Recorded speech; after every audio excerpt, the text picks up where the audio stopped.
You're listening to The Other 50%, a history of Hollywood. I'm Julie Harris Oliver. You can find me and my consulting work at julieharrisoliver.com, and you can find the podcast at theother50%.com, all spelled out in letters, as well as on all the podcast places.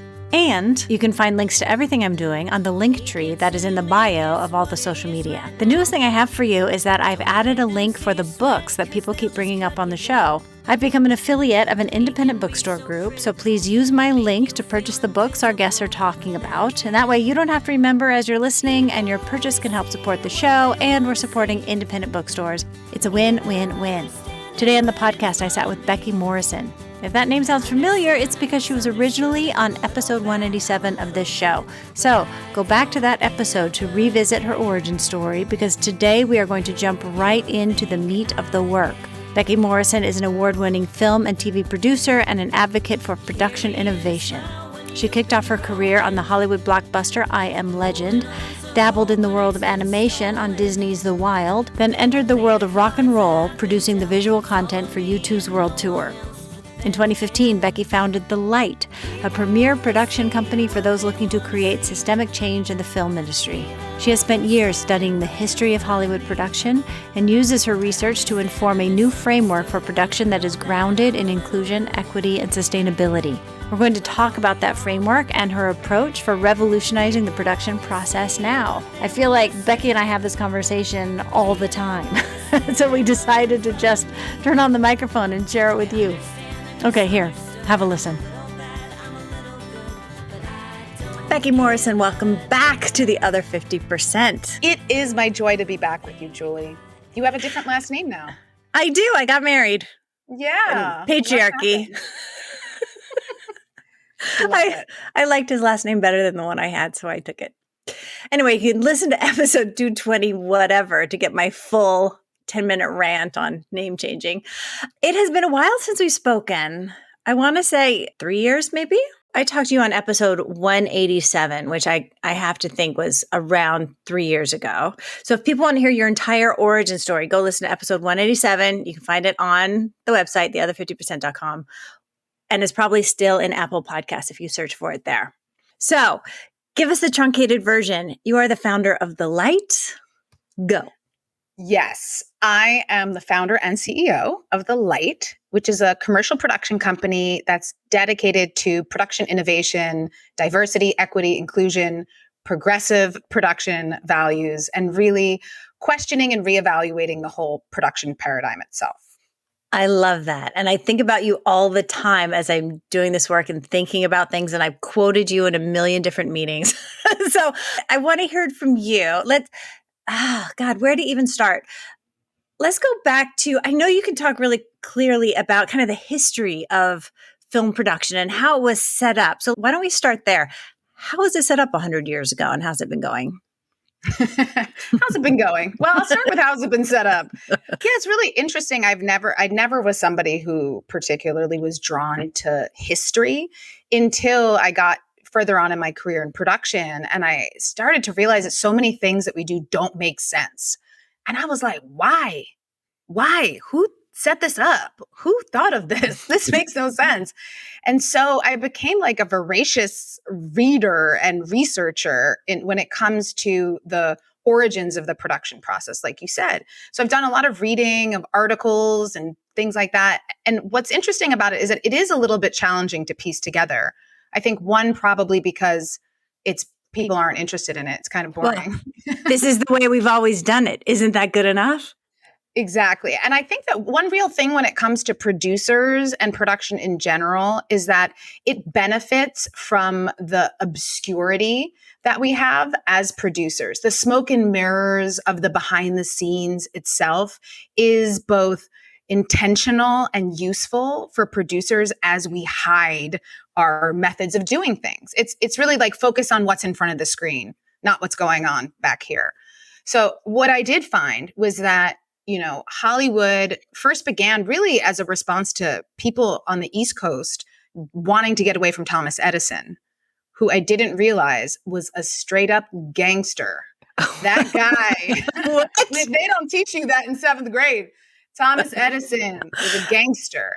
he essentially, because film, he was one of the first people to be fabricating and inventing motion picture cameras in America and the celluloid and the film. And he created an association, a little mafia called the MPAA. I think that's what it's called, MPAA.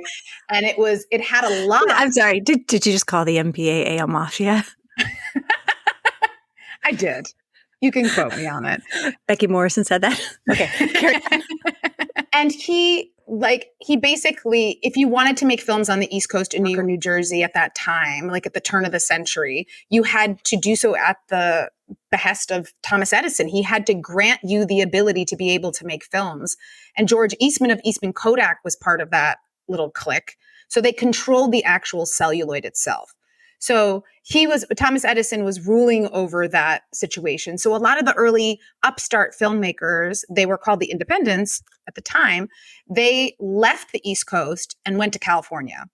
I'd never heard this ever, to get away from Thomas Edison. That was one of the factors. Yeah. And there are other factors too, right? Obviously the weather being one, that California, having big the days of sunshine. Exactly. There were other factors, but that was a big one because at that time, because there was still just railroad travel, they could go make films in California and like Thomas Edison's henchmen couldn't really stop them because they were so geographically far away. And what's interesting is that those independents, they were the ones who became these huge studios that we know of now. They were the Warner Brothers. They were Fox. They were those ones who, we think of as huge conglomerates now, but at the time they were really upstart independent filmmakers.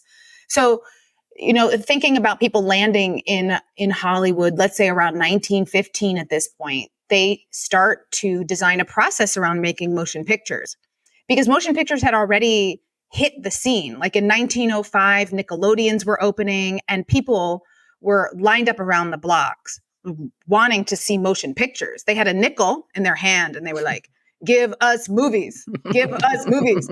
And the people in Hollywood were like, whoa, we can't make them fast enough to fulfill the demand.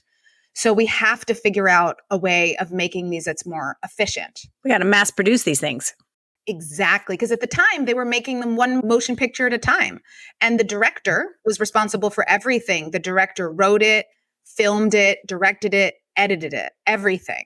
So that was slow. And they were only able to make a movie at a time. So the person that I often reference is Thomas Ince, who was the first person who designed the shooting script and realized, wait a minute, we can film things out of order to make this more efficient. And actually, we can break up the roles. We can have a cinematographer, we can have an editor, we can have a director. And by putting those things together, we can churn out movies much faster. And if you also think about that time period, what was happening around then is like Henry Ford's assembly line came out in 1913. So they were looking around like, oh, the factory assembly line model had just been revealed. So they're like, we'll make Hollywood a factory of dreams. Like we'll model it off that. And also World War I was going on. So if you think also about the time that they were immersed in, looking at the militarized combat of World War I.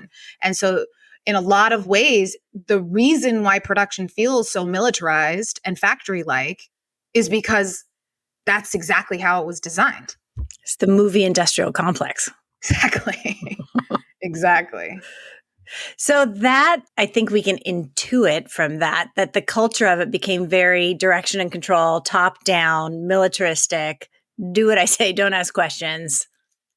100%. Actually, what was interesting really early on, and many listeners may know this, that there were a lot of women in Hollywood in the early days, really because it was a new industry and it was not yet gendered the way a lot of other work was. So they didn't know at first, like, is this man's work or is this woman's work? Like, it's got to be one.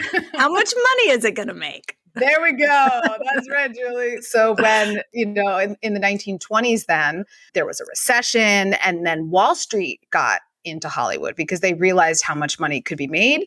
And they brought the whole culture of the boardroom and of Wall Street. And that was really when women started to get pushed out of Hollywood in massive numbers. From the late 1920s, women were not really represented again until the mid 1970s in the way that they had been before the mid 1920s in Hollywood. Wow. So then as as it got, I think it started making much money, and the investors, and I think a lot of power came with that. And then it really became, I'm going to say it, it became kind of an abusive culture that weeds people out or treats them badly for many, many years. And because it's a place where people, dream about getting into it, people have put up with a lot of nonsense for a lot of years. Anyway, cut to now, we're trying to make a change. We are. Yeah, I'd love to speak on that actually, because I think it's something that we don't often talk about is that relationship between the abuse and the desire to be in this industry, and how and I can speak from my own personal experience, can conflate those things as being one. That as a little girl, I watched movies and I dreamt of like one day working in the movies, and growing up in New York and seeing everything filming on the streets of New York, with the motorhomes and the honey wagons, I was like, it's thrilling. Yeah. And so when I first got into it, that magic of movie making was very quickly mixed together with the abuse, with the exhaustion, with the being in the trenches feeling, and it all got mixed together. And I think that's one of the reasons it's a little bit difficult to unpack or even imagine that there is another way of doing things, because we don't think of those as separate, but really they are. Well, and I think there's some pride in, like, I've made it. It's so hard and I've made it. Exactly. That we wear the challenge like as a badge of honor. Like, yeah, I drank 14 Red Bulls today and I only slept 2 hours and I smoked a pack of cigarettes. Yeah, this is production. Like, there is that like feeling about it that we're taught in the culture to glorify that in a way. Well, and I think there's also a real swell right now. If it's not sustainable, it breaks people, it breaks bodies. It's, it's unhealthy. And so let's talk about how to break those apart and how to do it differently. Yeah, I think what's interesting about now also is the generation that's coming up. We've talked about this too, like Gen Z. They just have a very different tolerance, i.e. a lack of tolerance for working in the way that my generation was able to work or willing to work. That we were like, oh, okay, I guess that's okay that you said that to me, or that, I'm not going to get paid for the work I did, or whatever it was. We took it in a way that they're too. Well, they're on to us. They're on to everybody. They're on to capitalism. I remember Michael Moore talking about, like, the way they kept us is the American dream and the thought that someday you too are going to be rich. So you got to leave those rich people alone and let them do their thing, because someday you can also be. And I think Gen Z is like, guess what? That's bullshit. They're going to be rich because they're oppressing the rest of us. And so we don't have to put up with all of that. Mm-hmm. And so there's got to be a better way where you can do this and fulfill your dream and not be abused and take it. Yeah, exactly. Yeah, and I think that there is a way to unpack those two, that there is very truly this real alchemy that gets created when you bring a group of people together, each with their own roles, each with a passion for storytelling in this industry, and we work together collectively as a team on making something creative, like a piece of art. It's kind of getting back to, let's put on a show. Yeah, you mean like getting back to in the vaudeville sense, or like just like in the attitude of, let's do some magical creative thing in a way that's really great.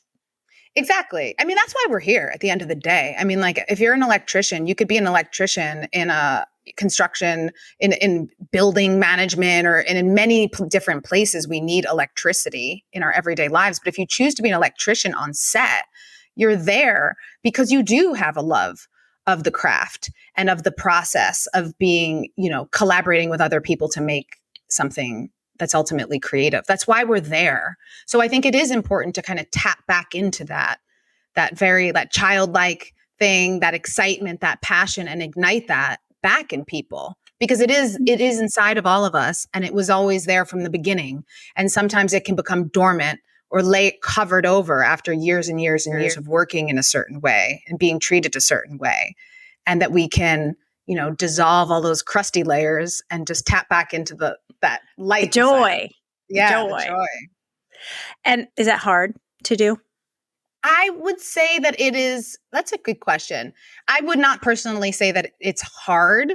I would say that it requires a willingness to be uncomfortable, and it requires doing something different than what's been done before. So that in and of itself is different and is challenging, but I don't personally relate to that as art.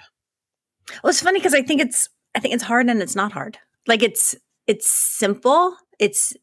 I think there are easy steps to do. And sometimes it's the change that's hard. It's the will to do it that's hard. It's the coming up against power structures that are inflexible that's hard. Well, I think hardness is so much a part of the old paradigm also. It's like what we were just talking about. It is like hardness is the old paradigm, which is a very masculine construct.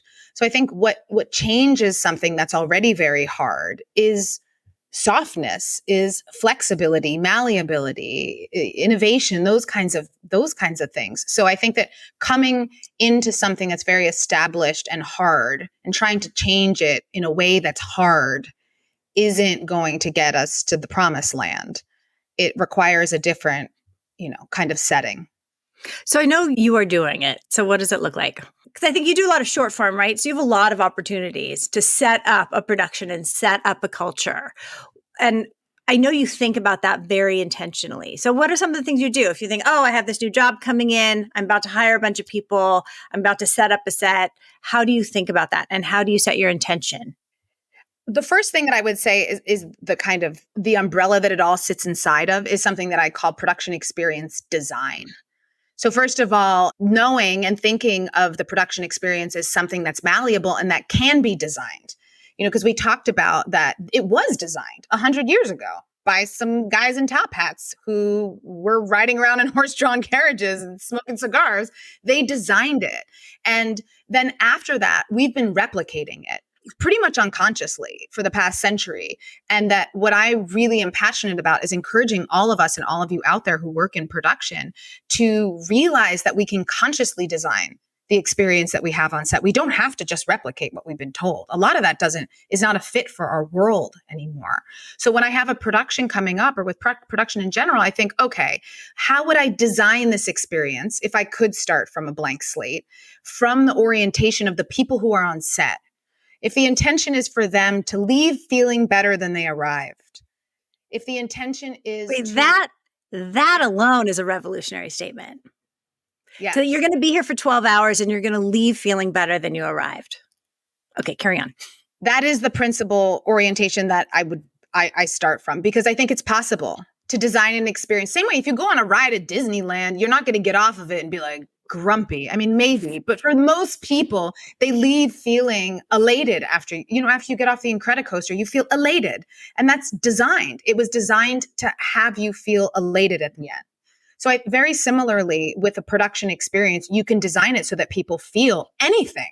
You can design it so that they feel exhausted. You could design it so that they feel mistreated. You could design it so that they feel uplifted. You could design it so that they feel, elated. You can design it in the same way that a writer can write a screenplay to leave the audience feeling in whatever way they choose at the end. We can do the same with the production experience. So if I start from a place, it's like, okay, I want people to feel better when they leave set than when they arrived. I want people to feel connected to each other. I want people to feel respected and cared for in some capacity. One, because it's better for them, but also it's better for the production. It's better for the thing that we're all making if we're really in it together. That's usually the starting point. And does that become a whole nother job? Or does that become just a different way that you work? I think it becomes a whole other job. I think there's ways to do it inside of the jobs that we already have, but I really think it's a whole other role on set. In the same way that we have an intimacy coordinator or a COVID compliance officer, because otherwise, who's going to be doing this? Production? They busy. They are busy. You can't give one more thing to production to do, right? Everybody out there in production, I think you would agree with me. They're going, what? Now I got to make it a ride? What are you talking about? Okay, so you're proposing a whole nother. You can't write that. You can't write that word, whole nother with an N. You're proposing a whole nother position that is really in charge of the crew experience, really. Is that what you're saying? That is what I'm saying. I think for it to be fulfilled to the level that I see it possible, it does have to be another position. Yep. And then how are you thinking about that intersecting with like the DEI work? Is that helping to create a more diverse space? I think it's helping to create a more inclusive environment and a better experience. Tell me how all those things intersect. Yeah, I think there's so many positive results that would come out of being oriented around the experience that people have on set. When we talk about that, it's the crew, it's the client, or it's the talent, it's everybody who's there. If you think about it, it's very unusual for there to be such a large group of people in an environment and there's no one there to really guide their experience or focus on their experience. It's like we just don't do that in other areas, other industries. It's like the cruise director. Cruise director, summer camp counselor. Chief of staff. Is it like a chief of staff job? I really see it as the person who's directing the crew. Because if you think about it, the director is directing what's happening in front of the camera. The AD is telling people what comes next and keeping the crew on schedule. But there's no one directing the crew to be inside of the vision, to be mobilized as a team, working well together. That role doesn't currently exist on set. But if you think about it, that role exists in so many other industries. Like you have a coach in sports, you have an orchestra conductor, you have a camp counselor, you have in corporate America, we understand that it's important to get the team in a high performance environment. You want the team to be connected and working as a team. But the way it works right now on set is that people show up. Sometimes they walk in, they look around, they're like, am I in the right place? I guess so. I see someone I know. Why won't anyone talk to me? Yeah. They eat breakfast, they go with their department, and then they work within their department for the day. And because everyone's so good, things get done. But it's very rare, and I've worked with hundreds of directors, that the director or anyone will actually address the crew as a unit and get them mobilized inside of this project that we're doing. Sometimes that does happen with directors, but it's a very specific personality, and that's really not inside the director's role on its own. It reminds me of that. Remember that viral video during COVID of Tom Cruise yelling at everybody about the COVID protocols? It's sounding like what if that were a preemptive at the beginning, that kind of rallying the troops, but in a kind way. Exactly. Great example. Yeah, and some people do that. Like I've heard things about Joey Soloway, that they do things like that on set, or Greta Gerwig, or the Daniels certainly do. You know, people do things on set. Lynn Shelton did. Okay. Yeah. And so, but the thing is that I imagine Ava DuVernay might, but these are all people that have other functions on set. So I'm talking about having somebody who's really dedicated to, crew relations, to the experience, and to getting people inside of the vision. That's so interesting, because I know a lot of people, myself included, have been focused on helping the leadership of a production gain some of those skills, and have those skills and making it required as part of leadership skills on a crew, is that people also need to have some sort of culture building or diversity and inclusion, or some sort of skills that everyone needs to additionally acquire these as kind of a leadership requirement. I mean, in the world right now, right?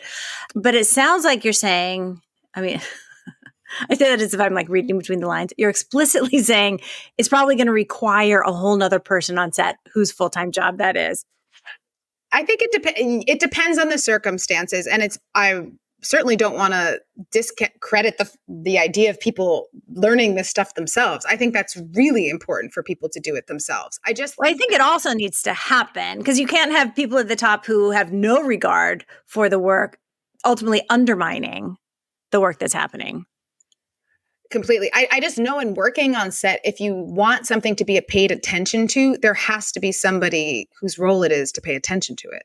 Like, I've been on sets before, back in the day, that there were like low budget films I did that shorts where we didn't have a makeup person. We're like, we don't want a makeup person. We want it to look natural. But then the someone's hair looked crazy. And it was like, no one's paying attention. And then we get into the edit and we're like, oh my gosh, their hair looks crazy. Of course, because there were all these people on set, but it was nobody's role to pay attention to it. So if you want, that's why the wardrobe person's paying complete attention to the wardrobe.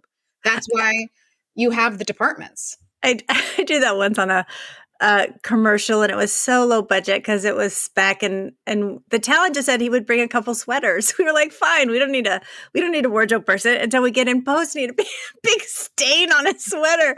Right?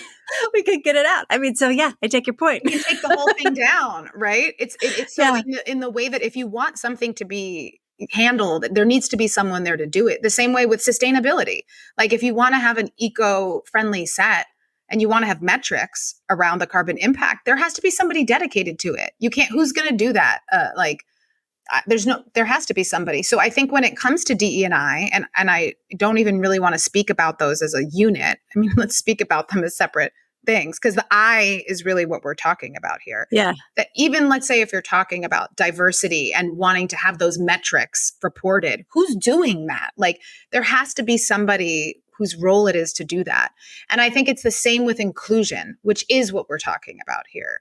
I just read this great quote actually by Priya Parker, who said, diversity is a potentiality that needs to be activated. And I love that because she's saying, or the way I hear what she's saying, is that diversity is the bringing together of people from different walks of life. But that in itself is not enough to activate the potential and the payoff of having those people there. Something has to be done to bring it out.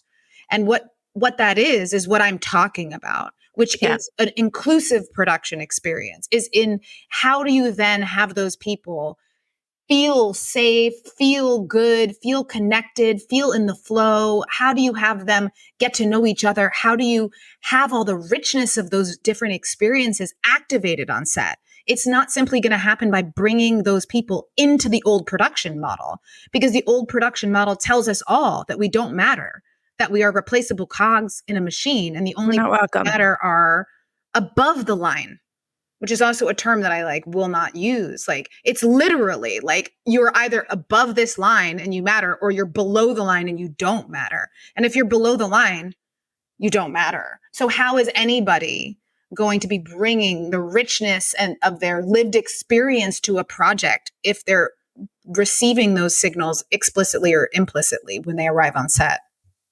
That's it. How do you do that? So the way that you do it is really thinking about their experience. So I'll give you some practical examples of what I mean by that. Well, I'll tell you 3 things that we do on our set and the intentions behind them, because I do think that the things themselves matter less than the actual intention of those things. So Here's an example. Greeting. That is the intention. Greeting. When people arrive on set, welcoming. Creating a moment of people being welcomed. Let's say that word instead of greeting. The bar is low, is it not? The bar is so low. Could you say hello when I come? So sad, but it's real. But it's real. Yeah. It's totally real. So let's say beat number 1, welcoming. When people are arriving on set, they feel welcomed. So that can be done in many different ways. I don't know. There's infinite number of ways you can do that. The way that we do that on set is we have someone who we call a greeter who's stationed by the entrance, and they welcome people onto set. Another thing we do on our sets is that we have name tags pre-labeled for everyone. The intention underneath that is to create a sense of belonging. So when people arrive on set and they have all the name tags laid out, you can see this look on their face. At first, they're searching kind of anxiously, and then they see their name and their face lights up and relaxes. And it's a way of unconsciously telling them, you belong here. Yes, we were waiting for you. Welcome. Again, so simple. What's on those name tags? We have magnetic name tags, because I'm I also do not like it when I'm given a name tag that requires me to pin something into my clothes, create a Right. hole inside of my clothes. Or a So we sticker. Do you put it on the outside? Do you put that it all on the inside? falls off. We used to do Do you, stickers back do you in the put it day. on your boob? Like, where do you put it? Yeah. Well, that's the user's choice. They can put it wherever they want. But we have magnetic metal name tags that are pre-labeled with everybody's name, crew position, and pronouns. And they put that on and wear it around set. And what I've realized, especially in a shorter format, like commercials, is that by everybody knowing everybody else's name, it creates a whole other level of relationship, of inclusion, of communication. It just changes the whole dynamic of the crew when everybody knows each other's names. 100%. And let me share a little anecdote here. Two things I want to say in what you just said. One thing, in my last job, we did 1 million production workshops around DEI. And one of the questions that would be asked would be, what's something that made you feel included on set? Or what's something that someone did that made you feel not included? So many times people would say, they didn't learn my name. I was there for 6 months. They called me Grip. One guy said they called me Obama because I was the black guy on the set. I mean, the bar is so freaking low that if learning people's names will make such a difference, like just do that. It's incredible. So I mean, can you imagine any other job where you'd work there for any period of time and people wouldn't learn your name? Like, hey, analyst. Like, hey, engineer. I mean, it's ridiculous. The second thing you said so very casually, name, position, and pronouns. Yes. Pronouns is a big deal. A lot of people are still like, what the heck is that? And what does that mean? Just speak to that for a second. Why do you include pronouns? We include pronouns because they're important. It's important for people who have, different kinds of pronouns that are not as mainstream and historically used to actually have people know how they want to be referred to and be able to be referred to in the way that they want. And it's also important for everybody to have those, in my opinion, so that we normalize people being able to choose their pronouns. I think that's the thing. It normalizes it and it creates a space where, oh, this is no big deal. You can have whatever pronouns you want. Exactly. No big whoop. We're just going to respect that.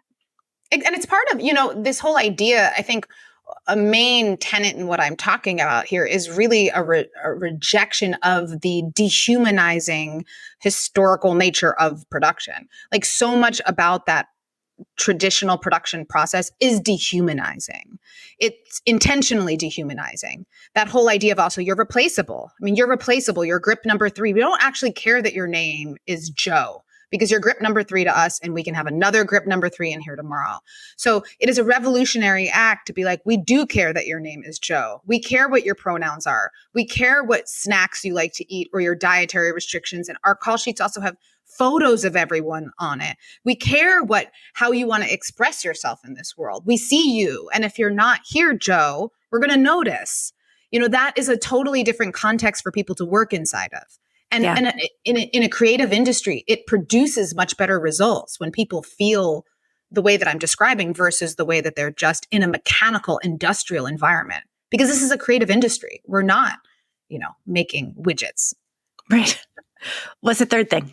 A third thing that I think is really easy to implement is, the intention behind that would be unity. That's what I call it. And that happens in the safety meeting. So to have a moment, and that can be anything, where you're bringing the crew together to acknowledge the fact that, hey, we're all here. We're all a team. We're working on this together. And we have a moment to set that as a group before we get into the day or before we get into all the different hours and things that are going to come, to have a moment of unity. That can happen. How we achieve that happens in so many different ways. Like I did something on set yesterday, which was really fun actually, which I got from the Daniels, that they really integrate movement on their sets. They do a lot of different things, but they have an exercise. Have you seen this where they shake their hands? Okay. So I'm not sure how well it's going to play in audio form, but essentially everybody, they get the whole crew to put their right hand in the air, and then they shake it 4 times and count out loud. And they shake the left hand, right foot, left foot. The hokey pokey, basically. 3 times. Yeah. 2 times, 1 time. So it sounds like you say, ready, everybody? Okay. Right hand up in the air. 1, 2, 3, 4, 1, 2, 3, 4, 1, 2, 3, 4, 1, 2, 3, 4, 1, 2, 3, 1, 2, 3, 1, 2, 3, 1, 2, 3, 1, 2, 1, 2, 1, 2, 1, 2, 1, 1, 1, 1, 1. And everyone's shaking their hands and their feet. And what is fun about that is that it's like impossible to do that with your body without smiling. Like I think it's actually like physically impossible because looking around the room, it's ridiculous. It's ridiculous, and it's a low bar for people to participate, and you can't do it great. Like you can't have any attachment to it. I can be the best one at this nonsense. Exactly. So it's stupid and it's silly, but it's fun, and it's a way to just get everybody to move their bodies, shake it up, and laugh before you start the day. You know, I've also done other things that we've talked about too, like where we ask everybody to say a word about how they'd like to feel at the end of the day. And then you go around in the circle and everybody says a word like inspired, respected, you know, all of the appreciated. You can go around a circle. There's lots of different ways to achieve it. So to recap, the 3 ways that I just recommended, which all really happen in the first, on our sets, they happen within the first like few moments of set, first half hour, which would be welcoming, belonging, and unity. Well, and then you set the tone, which sends the message, oh, this is going to be different. Exactly. And also might give the hint, oh, maybe I can't be a dick here. Maybe I should watch myself. Not that people have that intention, but I think people have that habit. It's true. And actually, it doesn't stop people from being a dick. That's for sure. But it almost like makes people's being a dick like more obvious. And what's really interesting, and this happened on the set the other day. So I'm doing this thing and I'm talking about the lights philosophy on set. And I can always see when talking to a group, some people are really into it. They're absorbing everything I'm saying. And some people are looking at me like, this dumb bee, like, when is she going to stop talking? Like they're giving me like, God. Yeah. And in those moments, it's hard because I'm a human being. Like, I don't really want people to be looking at me like they want to kill me. But I am speaking to who I know they are going to become at the end of the day, at the end of the production, and not who they are in that moment. And so often when those people are coming with their, you know, being a dick energy, it's because they have so much trauma, because they've been mistreated by production in the past. And I don't really speak to that. I don't lower down to that plane. I really raise it to the place where I know that they're going to be by the time we get to the end of the day and they feel connected and cared for and respected. And have you seen them make that journey in a day? Yes. 100. Yes. Reliably.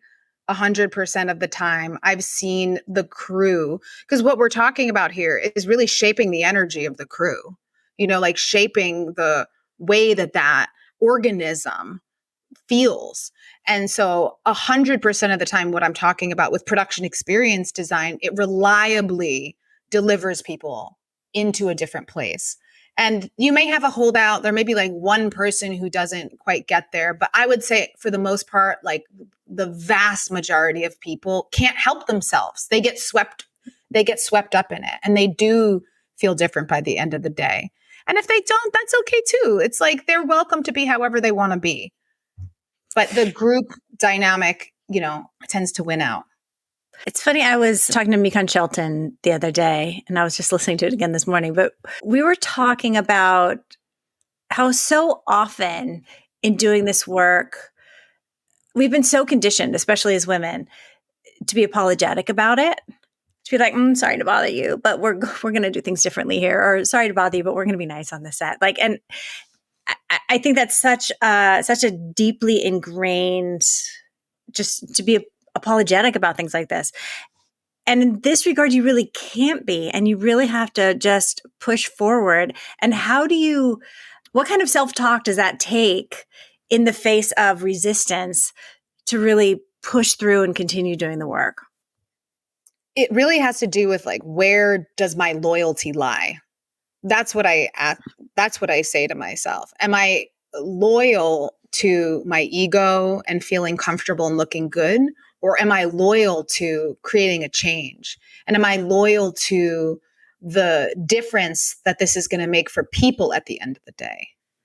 And when I can keep my eye on that, the second one, then that is what pulls me through the embarrassment, the humiliation, which often happens, the discomfort, the all of that is okay when it's in service of something that I really care about.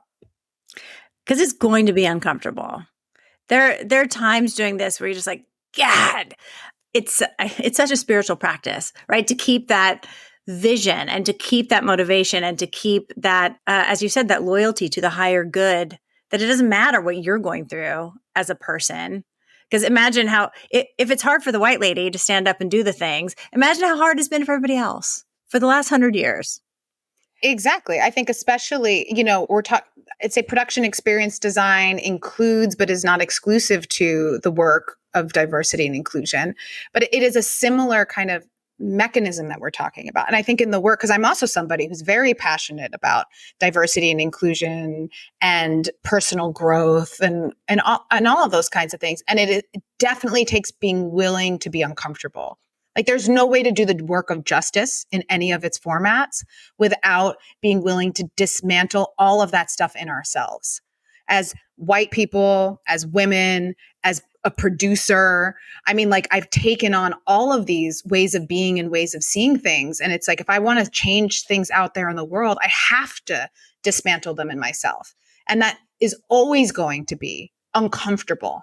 Extremely uncomfortable, because what's comfortable is maintaining the constructs that I have now and like sitting on my couch and just like eating ice cream and not like engaging in any of it. But if we have a passion for justice, like we have to be willing to, fall down and say things that are embarrassing and wrong and get blasted for it. And then just get back up and do it again and try again. I mean, you have to be willing to face the injustice if you're going to find the justice. And I think that, I don't know what that is, but that can be really confronting. And it's easy to not want to do that. It is. Yeah. But again, I always just come back to for myself, like, what is my life for? Like, why was I born? I took incarnation. I don't know. It doesn't really even matter what your beliefs are, but at some point, like I wasn't here and now I am. And that goes for all of us. And I feel like I'm here for this. I'm here for this purpose. And so for me, that comes before everything else. That comes before me feeling comfortable in the moment and any of that stuff. And like you said, it's a spiritual process. And I feel I'm very lucky that I have had a very spiritual upbringing, and I've been in the spiritual path for a long time. So I have those tools of when like the shame comes flooding through my body, like allowing it to move through me, transmuting it, like, and moving through that and getting up and keeping going and not letting those really intense feelings that can come up take me out of the game. Well, not to be stopped by it. Exactly. To recognize, oh, this is a feeling that is indeed going through my body and it's going to take a minute and I have to let it go through and not let it stop me and fixate it on me and make everyone in the room take care of me because I'm feeling this feeling. Oh my God. No, definitely not that. Definitely not that. Oh God. Definitely not that. Yeah. Yeah. It's, none of this stuff is the path for the faint of heart. It's not the easy path. But that's the good one. It's like carving a path where there wasn't one before. And that's obviously going to take grit, and we're going to get cut, and it's, there's going to be things along the way, but it's so worthwhile, like to look back at the end of that and say, hey, I carved that. And, hopefully it's going to make things better for people. Like, that's what I really want. I really want things to be better for people on set. I mean, that's a real legacy thing. I mean, to have that perspective of, I'm not just here to make the Nike commercial. I'm here to change the process by which the Nike commercial is made. Yes, Julie, exactly, exactly. So part of it is you've started the revolution in your own company, and that's kind of your incubator, right? Is that's where you get to experiment and prove it out and do proof of concept. And then how do you have a plan for evangelizing this across the industry? I mean, you're here. Lord knows everyone in the business listens to this podcast. So how do you think about really rolling it out broadly? Yeah, because that's exactly the ultimate goal. I mean, I feel like right now I have been doing this at my own company for many, many years, and we have tried things that bombed. We've tried things that have been offensive. We've gotten feedback and, made a lot of mistakes and, have found some things that really work consistently.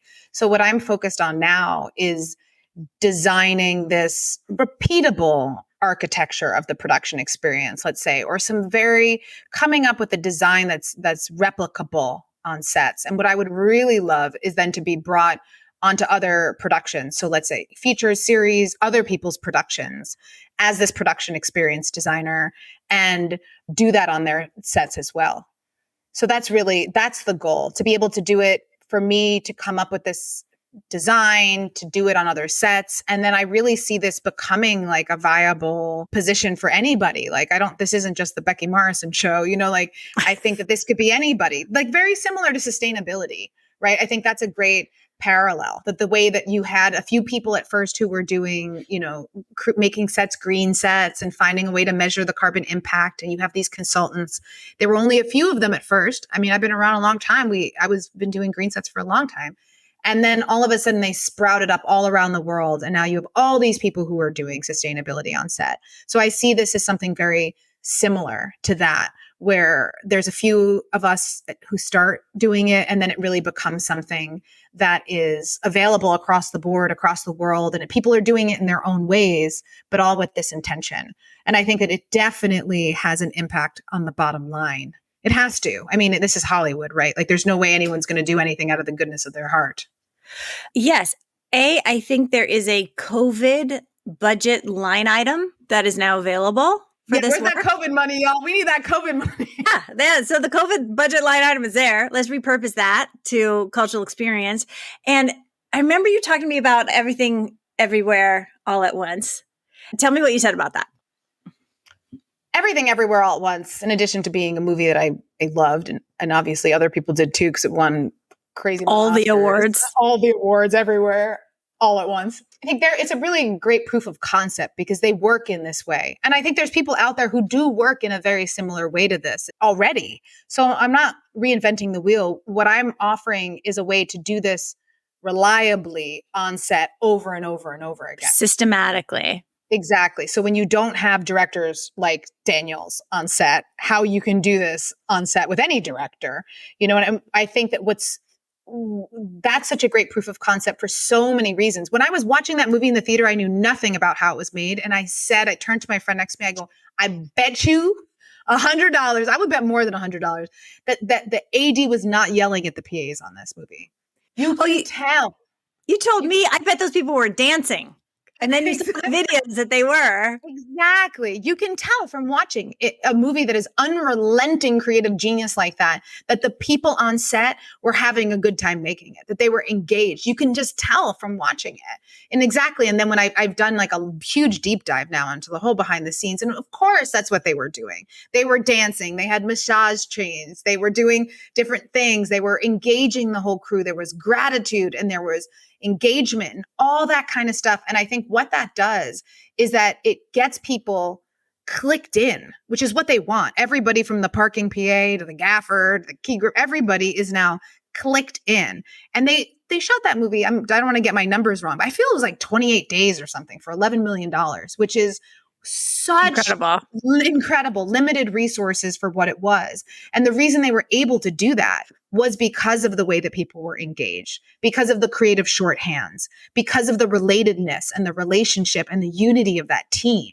So I feel like that is such a great selling point for this way of working, is that this is a way that you can get, like, for example, on that movie, Larkin Siepel and Daniels have worked together for a long time. And Larkin Siepel's the DP.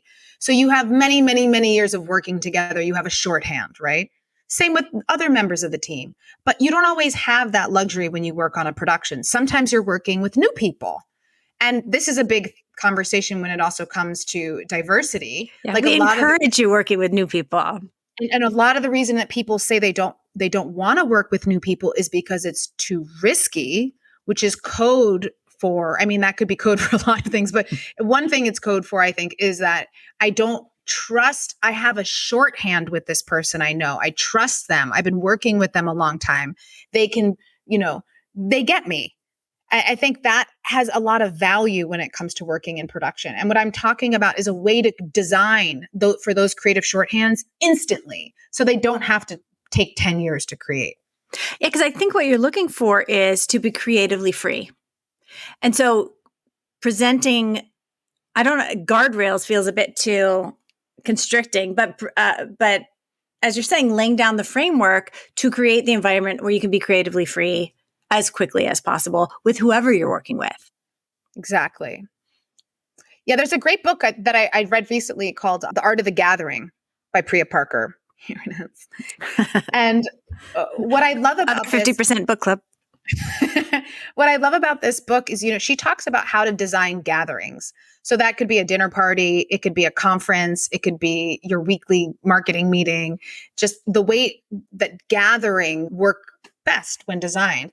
And I think it has such a parallel to production, right? There is a way to design a gathering for maximum impact, to have an opening, a closing, to make sure you're inviting the right people, you set up how they're engaging.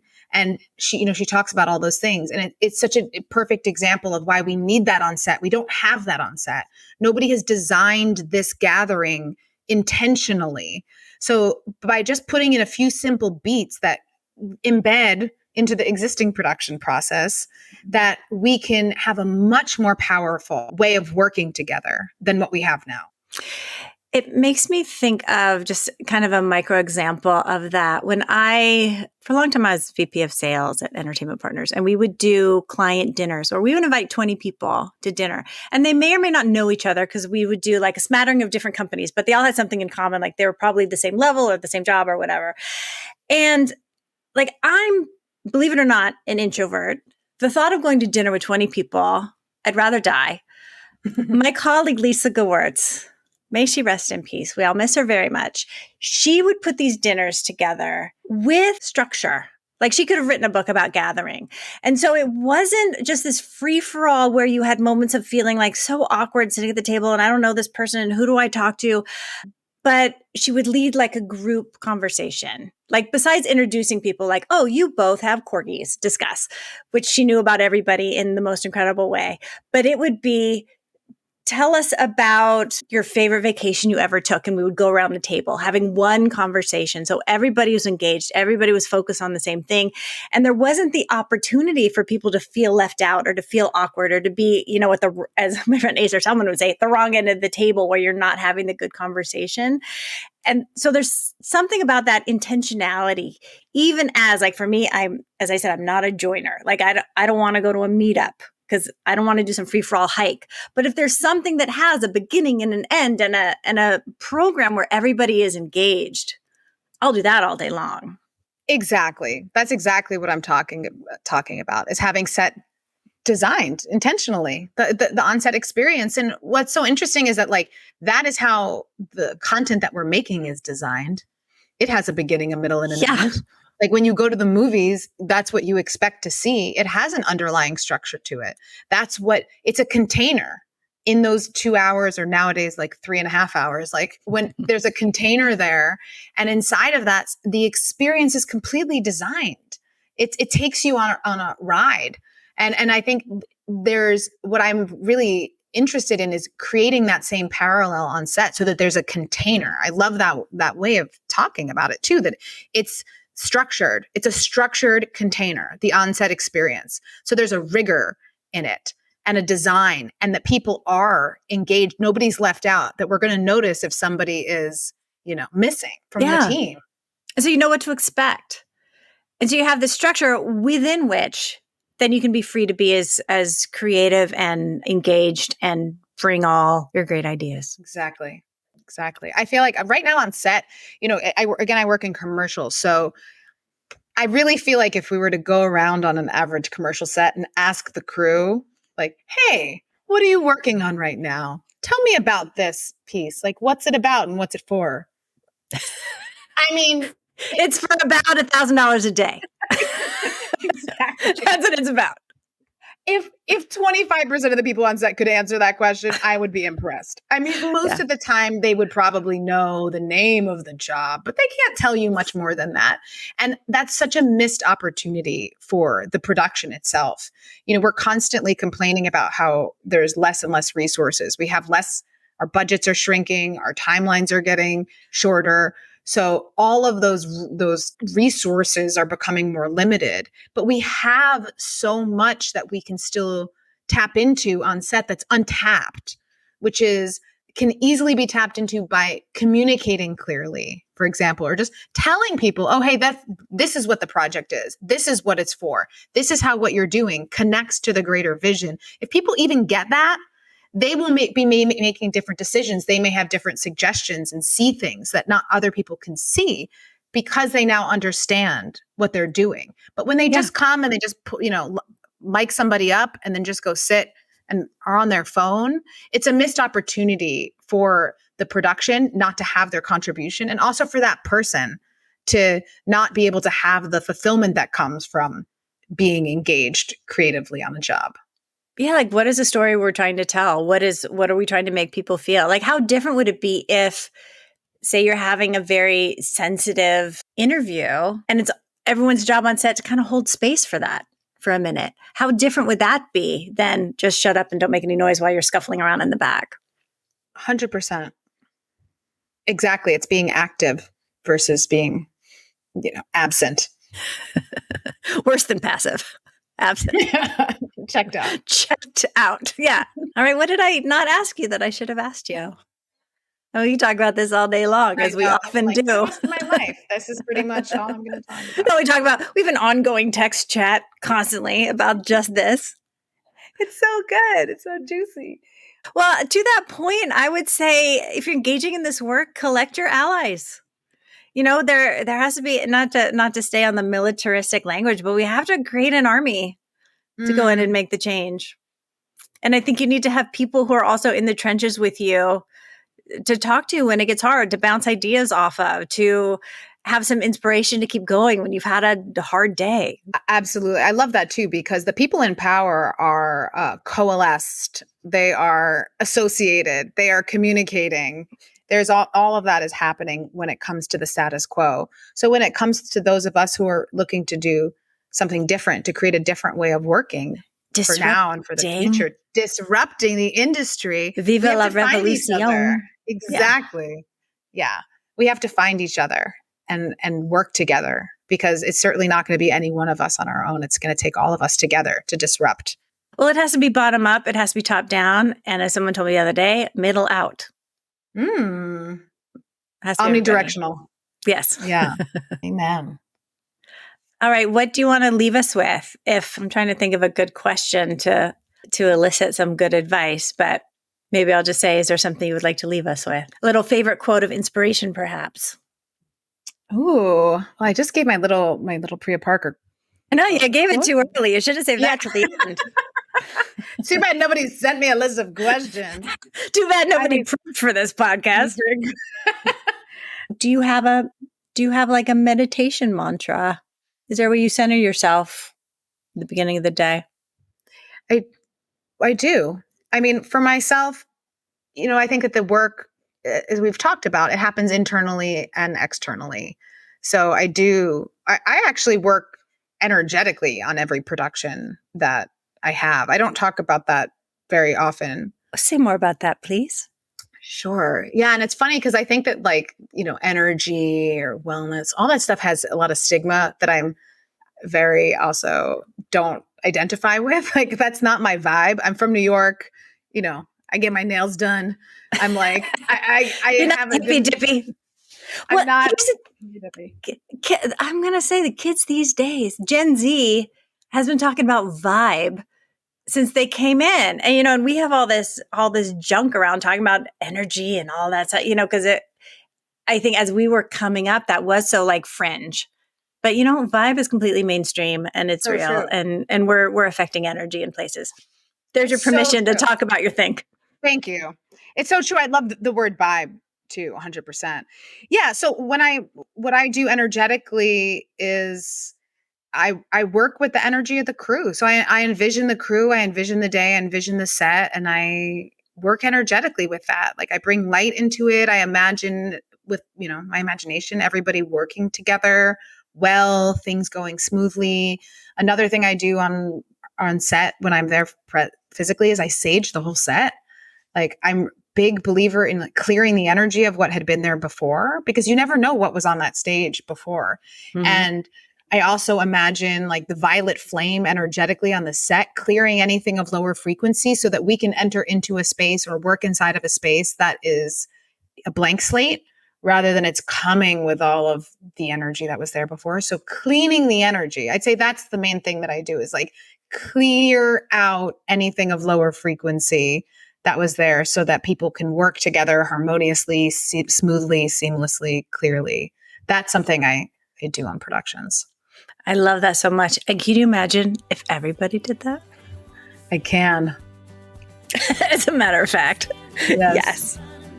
Yeah. Yeah. All right. Cool. Thank you, Becky Morrison. My pleasure, Julie Oliver. Thank you so much. No, thank you so much. You've been listening to The Other 50%, a herstory of Hollywood. I'm Julie Harris Oliver. Thank you to Becky Morrison for the conversation. And special thanks to Jay Rowe, Danny Rosner, and Allison McQuaid for the music. Please subscribe wherever you get your podcasts and rate and leave a review if this is meaningful to you to help other people find it. Also, if you would share it with your networks, that would really help. If you have a company and would like to be a sponsor, please reach out. You can find me and my work at julieharrisoliver.com. If you're looking for simple yet effective tools to bring to your production or even just want some help starting to talk about it, give me a call. I'd love to work with you. Go check out the Catch a Break podcast, the insider's guide to breaking into and navigating the entertainment industry. Coming in July, we have our Project Greenlight season to go along with the same series on Max. And finally, go to the social media accounts on Instagram, TikTok, Facebook, and look in the bio. There's a link tree that has links to all the places you can find the podcast, also all the websites, and also the new link for the book club. Okay, thanks for listening. See you next time.